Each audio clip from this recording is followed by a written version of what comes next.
Shalom saudara, Tuhan Yesus dalam amanat agung meminta kita untuk memuridkan dan kita sendiri harus menjadi seorang murid. Namun, banyak orang yang menganggap menjadi seorang murid itu susah dan tidak menyenangkan. Padahal, sesungguhnya hal itu justru sangat berguna bagi kehidupan kita. Dalam Voice of Pentecost kali ini kita akan membahas jati diri seorang murid. Dalam bahasa aslinya, murid berarti seseorang yang belajar. Dalam Alkitab, memuridkan adalah cara untuk memperluas kerajaan Allah. Inilah yang Tuhan Yesus dan para muridnya lakukan selama pelayanannya di bumi ini. Tentunya, hal ini tidak berarti semua orang percaya harus menjadi guru atau pengkhotbah. Namun, sebagai murid, kita harus menjadi saksi melalui seluruh aspek kehidupan kita. Penelitian yang dilakukan oleh Russell McCann dan Marcia Webb menunjukkan bahwa orang yang rajin membaca dan merenungkan firman Tuhan cenderung lebih setia kepada Yesus dan kuat menghadapi tantangan. Sesuai dengan firman Tuhan yang berkata bahwa iman timbul dari pendengaran akan firman Tuhan. Jadi, kita harus lebih banyak membaca dan merenungkan firman Tuhan agar pola pikir dan iman kita lebih kuat dalam menghadapi pergumulan hidup kita. Selain itu, kita juga dihadapkan dengan bahaya pengajaran sesat sebagai pola serangan iblis yang dipakai sejak di Taman Eden hingga akhir zaman. Karena iblis adalah bapa pendusta dan metodenya adalah dengan tipu muslihat. Tipu muslihat harus dilawan dengan pedang roh yaitu firman Tuhan. Namun ada orang-orang Kristen yang tidak terlalu suka dengan pengajaran karena dianggap sebagai sesuatu yang rumit dan membosankan. Akibatnya ada orang Kristen yang menganggap pengalaman rohani lebih penting daripada pengajaran.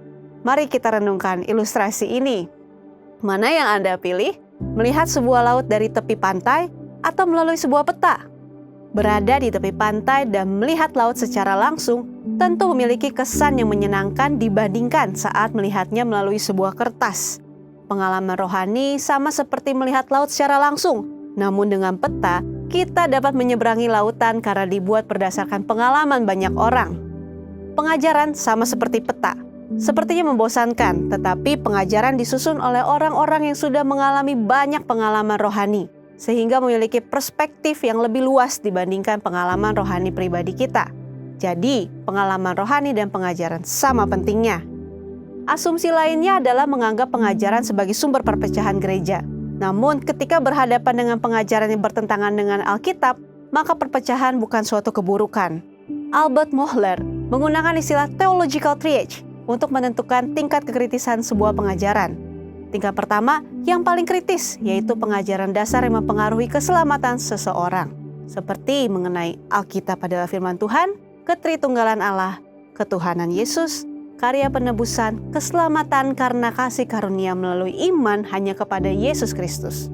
Pada tingkatan ini, maka perbedaan pengajaran sekecil apapun tidak dapat ditoleransi, sehingga penolakan dan perpecahan tidak dapat dihindari. Tingkat kedua adalah pengajaran yang tidak mempengaruhi keselamatan namun berpotensi memisahkan gereja. Contohnya, pengajaran mengenai kepastian keselamatan, metode baptisan air, serta baptisan dan karunia Roh Kudus. Mungkin saja kita memiliki doktrin yang berbeda dengan gereja non-Pentakostal, namun kita tidak dapat mengatakan bahwa mereka tidak diselamatkan selama mereka percaya kepada Yesus Kristus sebagai Tuhan dan Juru Selamat. Tingkat ketiga, pengajaran yang berbeda namun tidak esensial untuk memisahkan gereja, seperti pengajaran mengenai urutan peristiwa Second Coming dan akhir zaman.